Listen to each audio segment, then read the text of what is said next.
So, P, how does a wrestler manage injuries while staying on the road and performing regularly?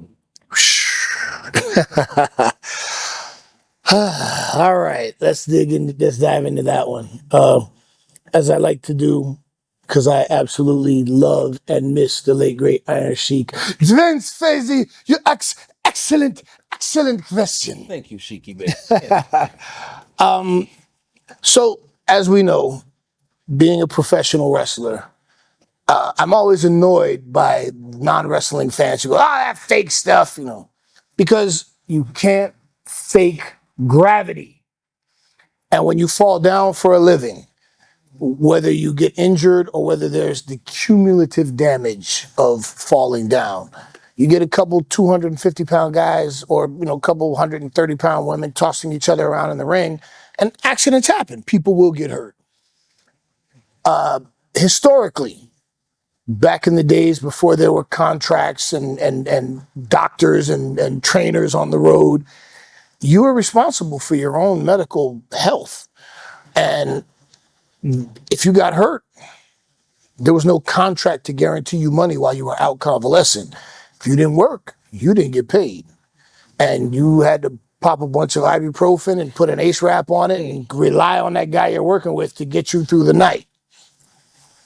Which is tragically how at one point the addiction of so many guys to pain pills came into play, because you'd have a legitimate injury that you're taking pain pills to manage so you can get through work.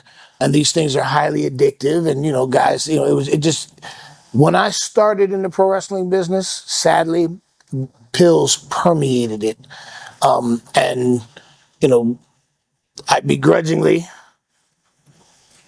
give a shout out to the wellness program for eliminating that from wrestling culture. Because when I started, you'd hear the pills in the locker room, and it was just a thing. Everybody was into it. Excuse me. Not everybody, but a lot of people. And the younger guys were influenced by the older guys, because it got to a point where it wasn't even pills for pain management. It was pills because that was the thing. So younger guys would want to impress the older guys and like, hey, brother, look what I got. Or I remember, I can't think of who said it. It was a joke, but what's the worst sound to a professional wrestler? And he shook an empty pill bottle. Oh. There's no rattle. And I was like, I get that. Fortunately, that was never my thing. I've always been a weed and whiskey guy. I've tried everything, but there's a rumor that you used to write checks for whatever wellness program. When the wellness policy started at WWE, initially, they only tested for steroids, hard drugs. They didn't test for cannabis. And then they, as I recall, my memory might be a little off, but all the pill heads started complaining, well, those guys get to smoke weed and we got it. So then they added cannabis, but it wasn't a suspension or a fine. It was just $1,000 fine. Well, at that point, I was on the rocket ship. I was making ridiculous money, especially for me at that time. And I said, all right, so if they test us once a month and the fine is $1,000, so that would be $12,000 a year.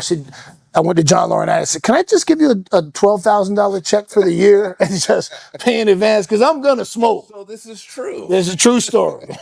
I'm going to smoke. And then eventually they bumped the fine up to $2,500. And it was me and three other guys who, I won't bring their names up, but we used to check to see who was in first place. And finally, after a couple $2,500 fines, plus the numerous $1,000 fine, man, I could have bought a new car for these fines for weed. So I finally stopped smoking for a while. But getting back to the original question, the business has changed a lot, where now these major companies like AEW and WWE, they have a full-time medical staff that travels on the road.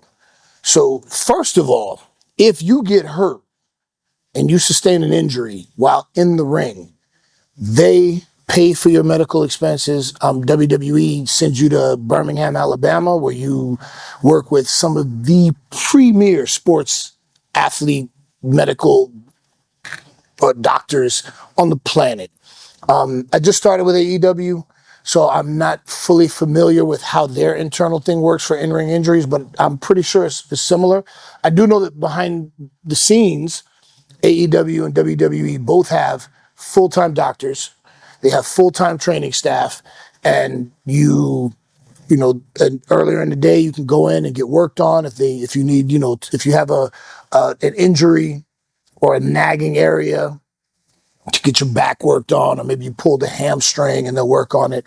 So you have a full-time medical staff that works with you to help you get through those nagging injuries that aren't enough to keep you from performing, but enough to just be a hindrance.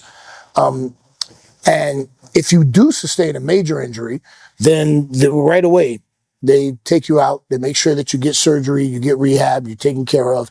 And during this time, because you have a contract, you're still being paid while you're out. Right.